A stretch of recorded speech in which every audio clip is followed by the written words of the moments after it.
Си направим една обща формула. Може. Ще да бъде между нас? Да.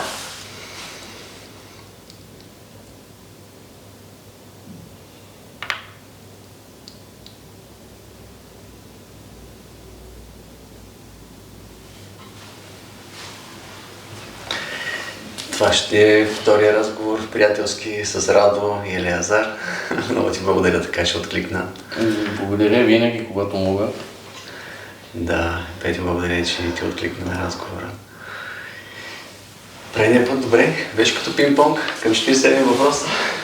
То беше добре, но този път ще се постарая малко повече да му се чува неговия глас. Остави той да каже нещо. Да. То желание да разбереш, ама трябва да се научиш да слушаш. Това си е истина, сега няма какво си говорим. Така беше атмосферата тогава, пък и той беше на работа и... Малко времето ни притискаше. Да. Аз започна с един въпрос, който днеска ти сподели нещо, което много му впечатли.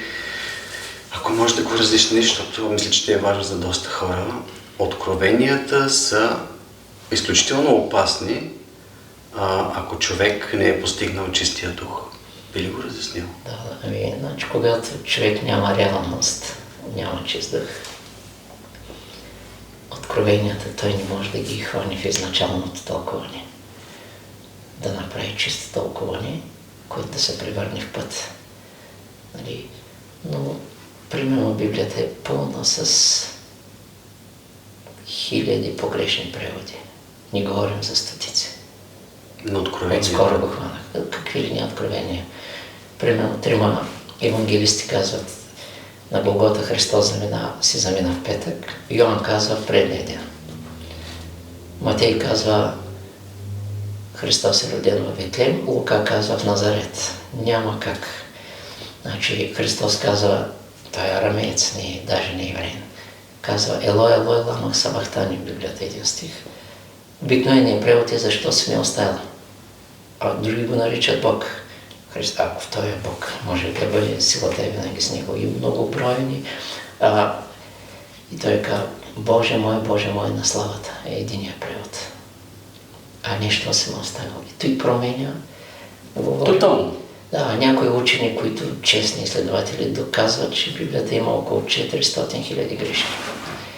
Самите евангелисти, които са писали, не са те. Други са, те са починали, те спишат препредаване на мисли и те не са живели Христос, нямат опита, няма как. И тук, ако тръгнем в тази посока, ще мисля, че ще критикуваме Библията, пък ние очистваме.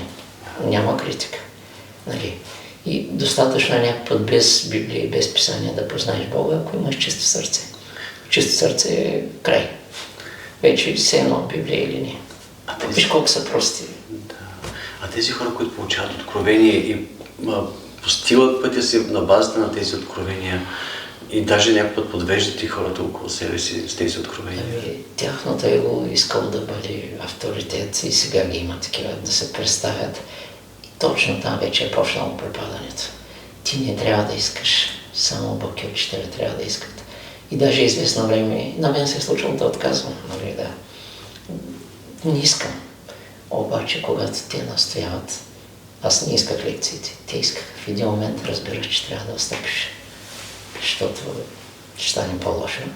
Но, когато Божията воля иска и ти си в хармония с нея едно, когато ти искаш, горкоти. Да, ти ги сподели нас. Аз в тази връзка искам нещо да попитам. Това, което каза за Христос, добре, аз съм чувал, пък може и да бъркам, не знам, че когато Христос е бил на кръста, има момент, в който дори Бог изоставя душата, където се говори за тъмната нощ на душата. Когато е преди да направи скока, тя остава сама да се изправи с предизвикателството. Не е ли точно това нещо? Сама да познае центъра си. Да. Тъмната нощ на душата, където говори. Точно на Голгота и в голямата скръб Бог е най-близко. Няма изоставяне. Той всичко е Бог радва. Как ще изостави? Той е Голгота, той е дявола, той прави нещата. Няма как да го няма. Обаче е скрит. Ти никога не си, с други думи, ти никога не може да се отдели от него и да отси. Не си изоставен. Никога. Защото всичко е той. Къде ще тичи? Да. Добре. Докато сме на темата за откровенията, как човек може да познае, че получава откровение или не получава? Нещо усещане ли има? Ако е его, може да е писано и да поводее. Защото е много тънък момент. Много е тънък. Значи човек трябва много да се моли, много да се пречиства и когато Бог го избере, той така ще направи, че откровенията да бъдат чисти и да помагат на него и на другите. Иначе и на него ще пречат и на другите. Мярката е пречистване, но той е пък таен въпрос. Защото обикновеният човек, колкото и да се пречиства, не става само с молитви. Става с... Точно това ще има допълниш. много хора, които се пречистват и не успяват, защото пречистването не е в самото пречистване. Пречистването е в строго определено нещо, изпълнение на Божията воля. А тя може да ти нареди какво ли не. Но който я изпълнява, това е мярка. Кой обаче, докато я разбереш, трябва да си посветил живота на него. Аз точно това ще те попитам. Да, точно. Ти как може да разбереш, че изпълняваш Божията воля? Да, това е години наред мислиш за него. Някаква подреденост ли има, синхронност ли има? Ами има много интензивен труд, смирение, послушание, покорност и за едно прераждане не става. Точно не става. Как учител се ражда готов? Аз съм минал през 350 милиона прераждания. Не става въпрос, че когато нещата примерно има така, аз съм уловил, поне в собствения си живот, и когато правиш нещо с чисти намерения, значи имаш чувство, че всичко ти съдейства. Да. Значи, появяват се решенията на дадените въпроси, се появяват от някъде. Там, където най-малко очакваш, се появяват. Това е когато имаш чисто намерение. Примерно тръгваш да правиш нещо, как да го направя, появява се човек, който разбира да те насочи. За това, че изпълняваш Божията воля, тази синхроничност, някакъв белег ли, че се получават нещата лесно. Не е твърд белег. Не е твърд, нали? Не. Значи Мелхиседек казва, има само един храм. Това е изпълнение на Божията воля. Няма други храмове. Обаче той още от древността си е посветил живота тотално.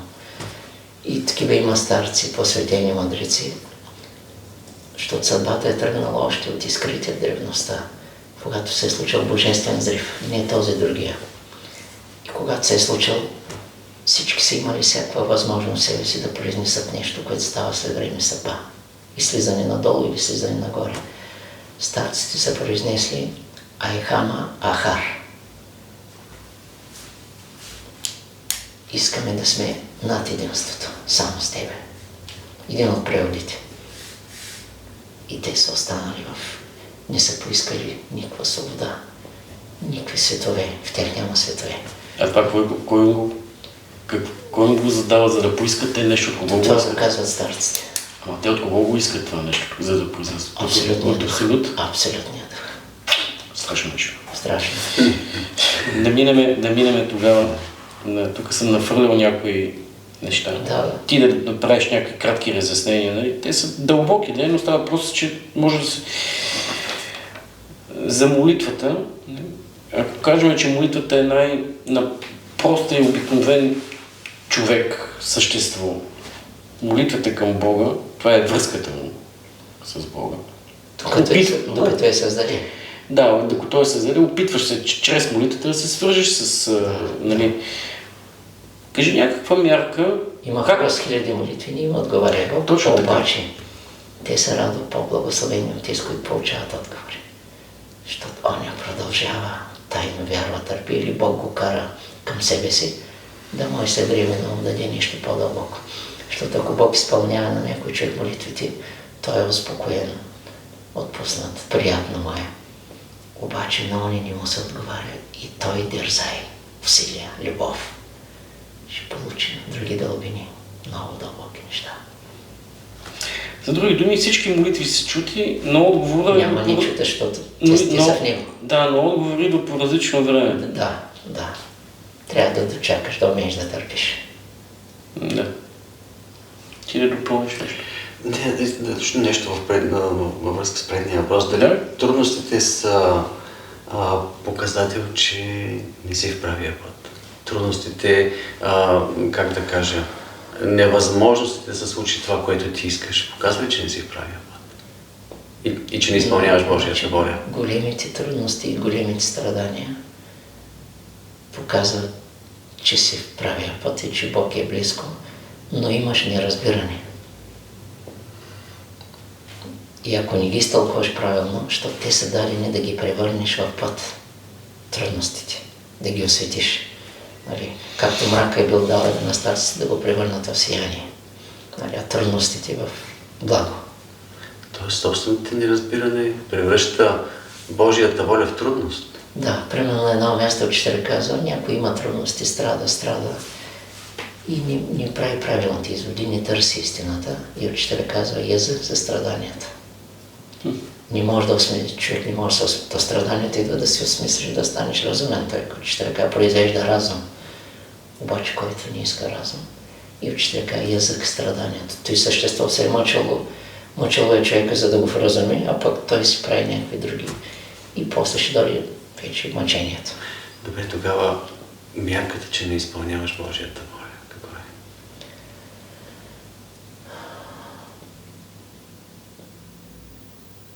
Мярката е, че имаш силно его, силно своя воля и държиш на своето. Той ще остави в ръцете на тези духови, а те постепенно ще разбият и после ще почне да търсиш, защото то няма друг път. И той някакво оставя такива хора да преживеят тежки неща, защото егото може да умре само чрез мъчение, чрез смърт. По време на смърт винаги умира егото. И човек пласт по пласт, докато накрая остане чистото.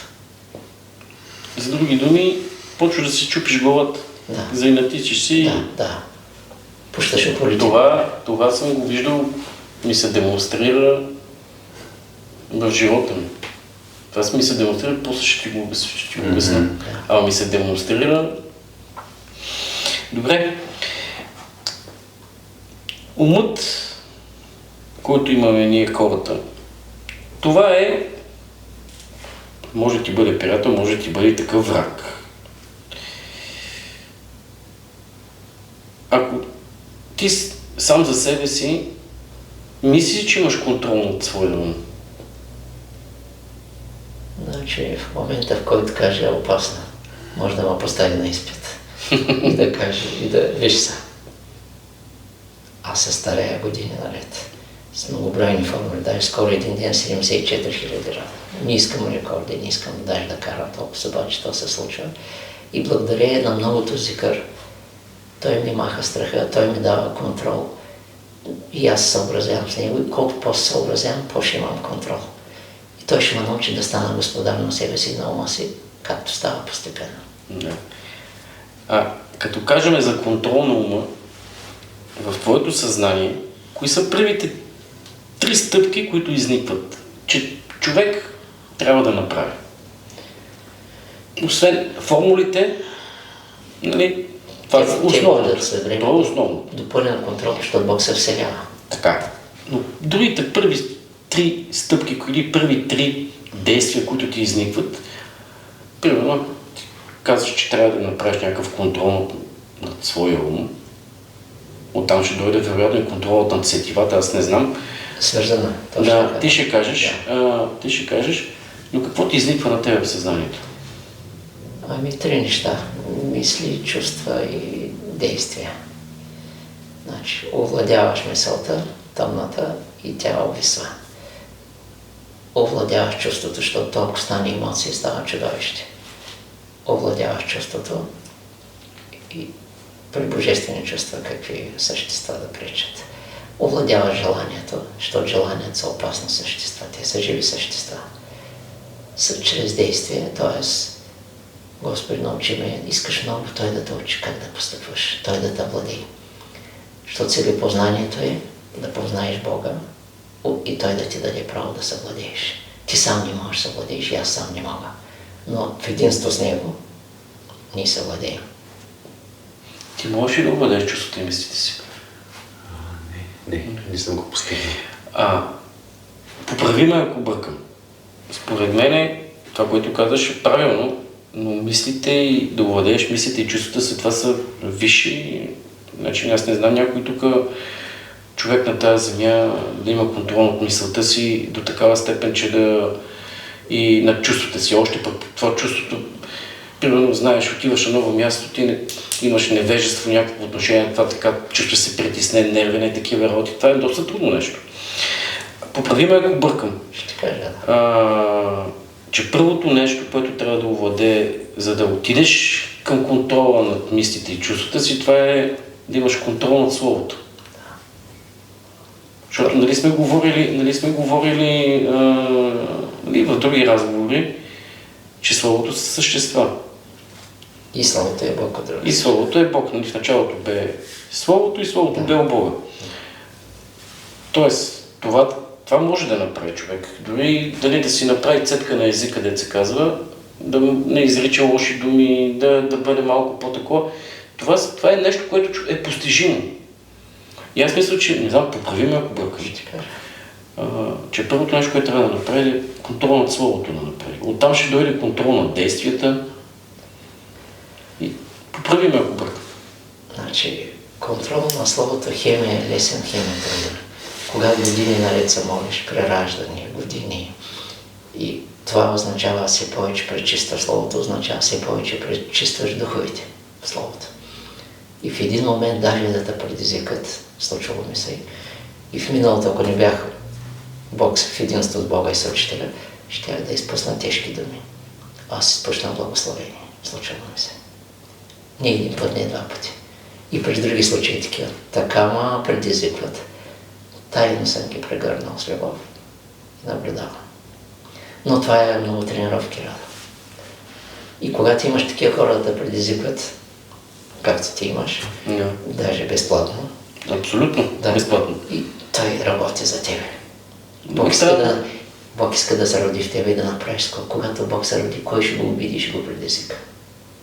Кой ще предизвика Бог? Разбирам те. Да, дълбоко те разбирам какво ще ни кажеш. В смисъл и от други разговори, сега не знам за слушателите дали ще бъде тук, но аз разбирам какво мислям да ни кажеш личния ми. Какво би препоръчал на хора, които се намират без изходите?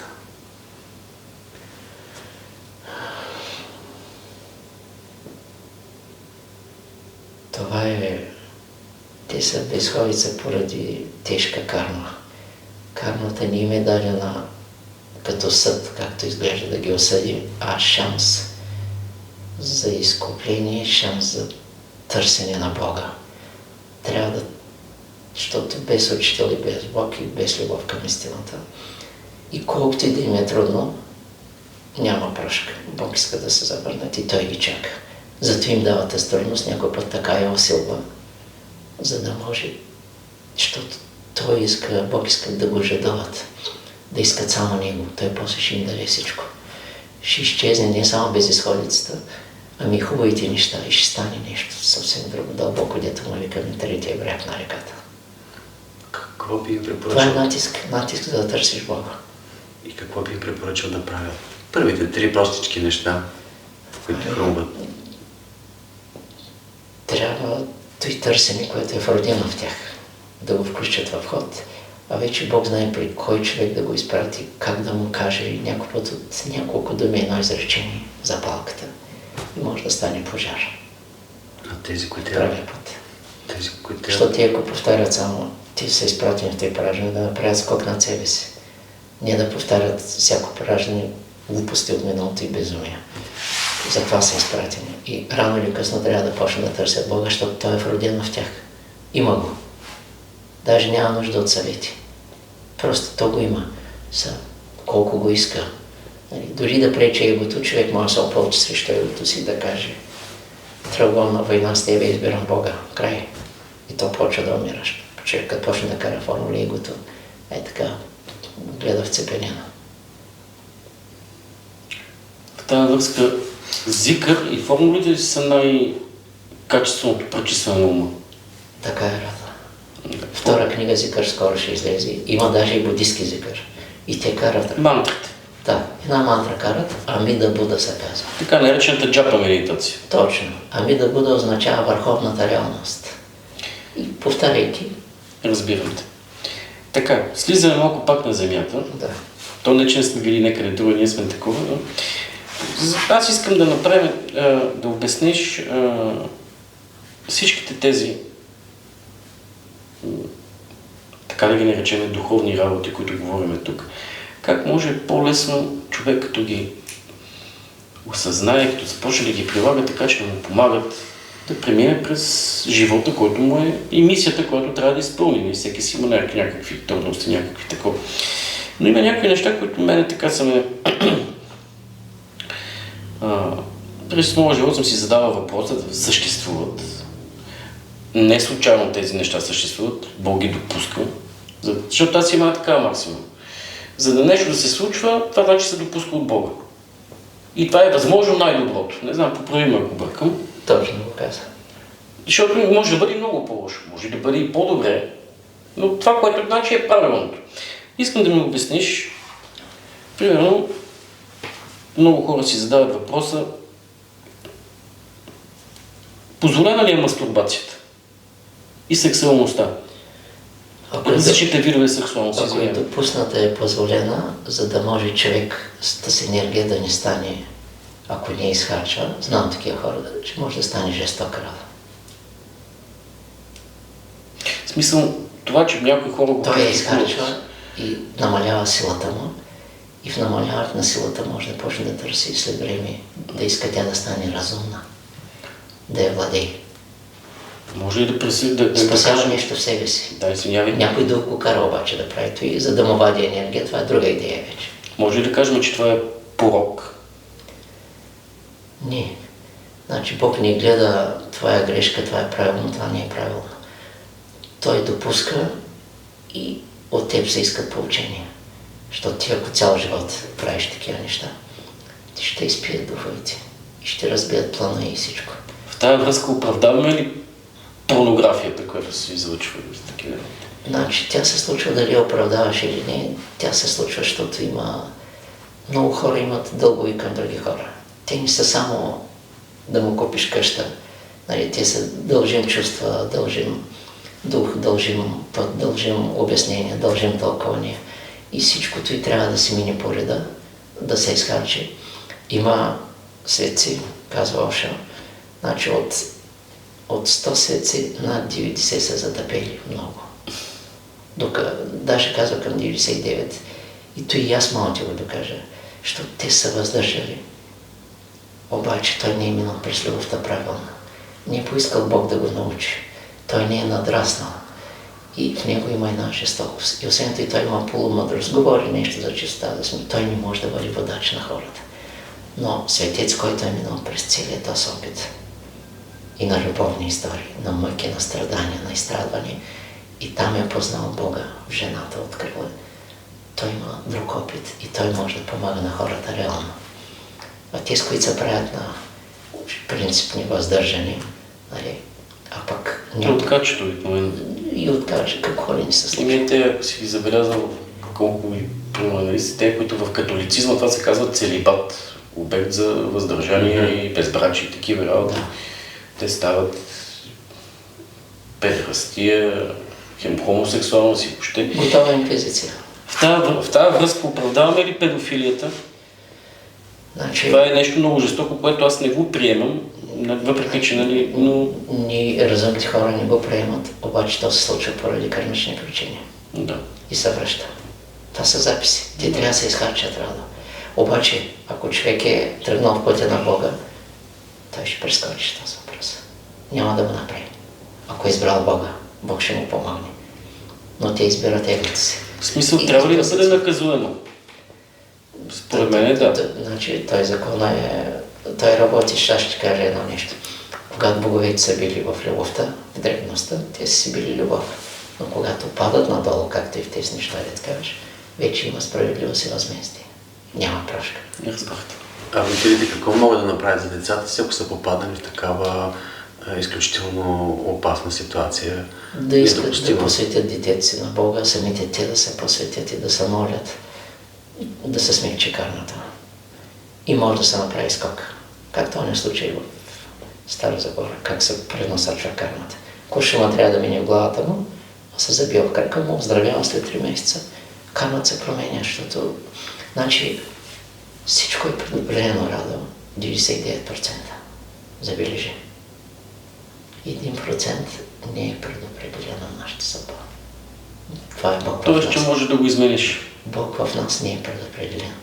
Она's частица, дето колайдера, чувал си, Божията частица. Боже, тя липсва. Значи, още нещо ще кажа. Представи си, един метеоролог предсказва времето. Има знаци, техника, ползвата. И изведнъж времето се оказва друго. Она's частица е тръгнала от някъде във Вселената или в света и тя променя времето. Така е. Да. Тук си прав абсолютно. В тази връзка за неговия въпрос, доколко е допустим боя с възпитателна цел? Ами, когато самия Бог би хората обаче с любов. Въпросът е дали би с любов или с омраза. Въпросът с любов ще вкара в децата нещо разум, а омразата ще вкара жестокост. Значи белега ще бъде, ако детето се поправи след изядания. Да. Значи бешамар е бил на място. На място. Иначе не е бил на място. Да. Така ли? Примерно някой иска да оздравее, и пие лекарства, някакви подобрения. Не, ако искаш да оздравееш, първото нещо, трябва да увеличиш любовта си и формулите. От тук тръгва другото. Вече на място са и лекарствата. И колко е просто. Увеличаваш любовта си, увеличаваш Бог. Да. Любовта към Любовта към нещата. Към всичко. Към всичко. Да.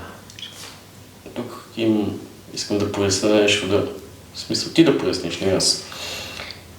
Като кажеш думата любов тук на земята, кои са първите 3 неща, които изпъкват в твоето съзнание и действие?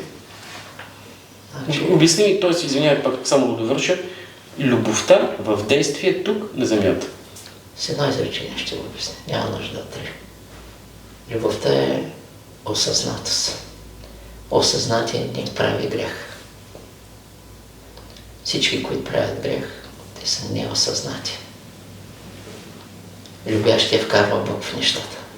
Във всичко вкарва Бог, защото знае каква е Божията воля. Кажи за този най-древен метод на старците, който те са видяли. Ти наскоро ми сподели. Една дума, която е лекарството над всички лекарства и метод за внимание. Ти припомни ми нещо. За вниманието ми. Да. Значи, там, където има внимание, реално внимание, няма карма, няма сътворение. Мелхиседек казва, в момента, в който направиш погрешен избор, това е сътворение. В момента, в който избереш мъдър избор, осъзнат, това е освобождение. В тази връзка не само той го потвърждава това, ами аз съм го слушал, понеже и така много ми излизат на Садгуру казва, вика, най-важното нещо в този материален свят, това е човек да бъде внимателен към всичко. Това те концентрира така, че не позволява да влезеш в беля, да бъдеш внимателен. Не внимание, толкова много съкатлъци са станали. Едно на ръка катастрофите, знаеш.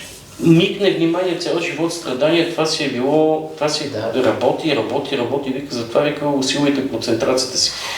Добре. Много впечатлява. Извинявай, да. Кажи. Правя интервю за Мелхиседек, защото Борите поиска много само интервю. Няма за книга материал. Най-трудният ми човек да направи връзка с него. Какви ли не старци и дълбоки Мелхиседек. Няма, за 1/3 малка книжка има, няма материал, обаче той, който за интервюто има. Ще бъде следващото интервю. Виж какво каза Радо. Кръста. Каза, има хора, които са наказани да вървят в правия път, но не за спасение, а за изкупление. Забележи. Те така. Как пипа? Мъдрия. Той е влязал. Той се е посветил да бъде жрец за винаги, докато се спаси човечеството. Това са велики същества. Как вижда? Защото много хора говорят за спасение. впечатлява това любовно отношение към всичко, към всички. Да. Да си го изграждаш. Това е един Бог. Не, това е много интересно. Любовта е осъзнатост. Значи трябва да изпълним добре какво е. Неосъзнато се загубена част от съзнанието по време на потопите в Атлантида. Критерия за осъзнатост какъв е тогава? В момента. Вкарваш Бог в действието си. То така много лесно да кажеш. Лесно. Това го казваш ти, който си просветлен. Като се стараеш. Как да го не се призовеш? старай. Как да го призовеш да влезе в действията ти? Как да го призовеш? Господи, помогни ми. С формула. Да. И Ти вече малко или много, каквато и да е кармата, дали ще постъпиш свръхчисто или чисто, или умерено чисто, все е той. Защото се го призвал. Той е длъжен. Той е любовта. Всъщност греха е, че човек прекъсва връзката си с Бога Дава чрез на игото да молитвата. действа, дава на своя воля. чрез молитвата. Тоест, загубвайки, не практикувайки постоянна молитва, той загубва нишката. Загубва в съзнанието, да. Да, те всъщност прав си до тази степен, защото нали, съм чувал, че духовни старци преди думата молитствам. Чувал ли си това тази молитство? Той постоянно в съзнанието си прави си нещата, но вътрешно си се моли нещо. Молитва. Това запълва тук съзнанието, изпълва съзнанието с... И има връзка с... Нали, предизвикват се същества, които идват... Тоест така си във връзка постоянно с вътрешния отец в самия тебе. Да. Думата молитствам, ако си я чувал. Значи учителя каза, за всяко нещо са молите. Значи не за то или за оной. Примерно има среща с една светлина така. Молитва да мине разумно, то няма да мине всеки път рано. Защото има от миналото, има изпитания, има. Обаче постепенно. Колко трябва да бъде дълга молитвата? Кога трябва да бъде кратка? Кога трябва да бъде малко по-дълга? Или средна? Защото аз съм чувал, че учителя казва, не задълбавайте само с един вид молитва. Да. Не е задължително да бъде, нали, Отче наш е много хубава молитва, защото Христос я казал, няма как да не. Но дори учителят дава... Не, той не е казал, че наша друга молитва. 20 молитви от Петър Дунов. Но не е оригинално преведена. Да, аз не става принципно той казва, не задълбавайте много време да се молите по един и същи начин. Тоест трябва нещо да променяш в молитвата. Да. Защо е така? Значи, защото може да стане еднообразно. Да. И учителя каза, еднообразието е чук, който убива. Значи, преди време рано слушах една индианска песен. Повтаря дълго време индианеца едно изречение. Всеки път е различно рано. Той вкарва различно чувство. Няма омръзване. А влезе ли човек в еднообразие? Ти го знае. Така е. Да, освен това, някой иска да направи истинска молитва. Ти не можеш да направиш аз истинска молитва. Бог в нас се прави и някой път ни казва как става. Огън, чист огън. Аз съм го забелязал това човек. Значи мога се, примерно, един месец по един начин.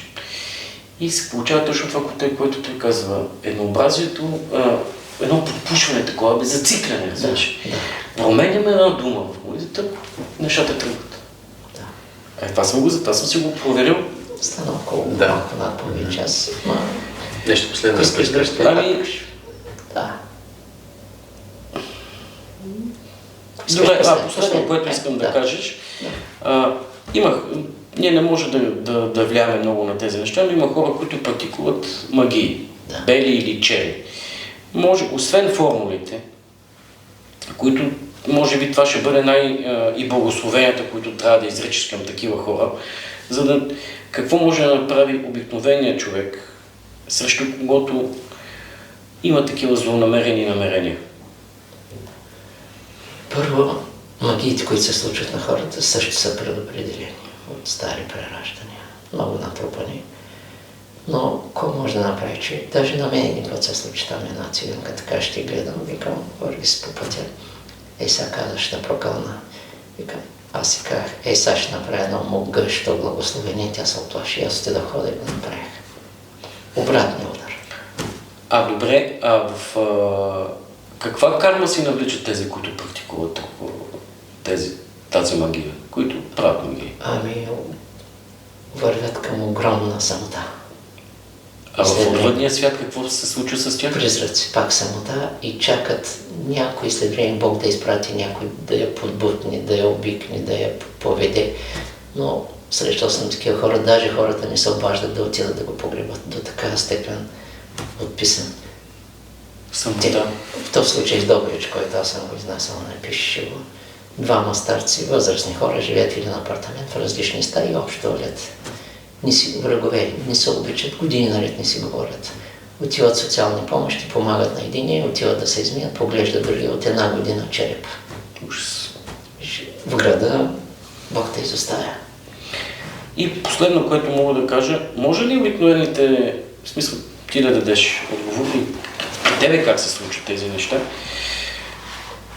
хората да направят, както примерно преди време в Атлантида се случва, във връзка с починалите си, с близките, които се заминали в отвъдния свят? Преди идват много, да, и живи, и умрели, идват и живи, които умрелите в тях говорят. Те някакъв говорят директно умрелите и те мислят, че те само си спомнят, а умрелия си върши работата. Тези връзки могат да станат, но те също са опасни, ако не си постигнал центъра в себе си и могат да те обсебят, докато човек не се очисти радо. Могат да обсебят, в смисъл да починал човек да влезе в тялото на... Почти всички в момента, в които света имат са атаки на умрели, защото имат да взимат от тях, а пък те ги атакуват, за да пък Бог допуска атаките, за да може да тръгнат към Бога. Обаче който не разбира посланието. Може ли да последно? Да. Оставяме. Да. Как да търпим нетърпимото, отвратителното? Ами, Накратко само да дадеш някаква посока, идея. Само това. първо, не трябва да го смяташ за нетърпимо и отвратително. Шри Робин дочел една книга, която хич не му харесала. И той видял, че ума в него не харесва тази книга. И решил да я прочете до край, за да надрасне ума си отвращението на ума и да се освободи от него. Подход. Просто, нали, ако не го смяташ за Не може да ти е отвратително. гадно, го правиш, за да се изтренираш. Да. Така ли да го разберем? Да, дайте. Много ти благодаря за отделеното време. Благодаря и аз. Не. Пак трябва да се видим живи и Пак здрави. се, разбира се. Да дойдеш да спортуваш тук.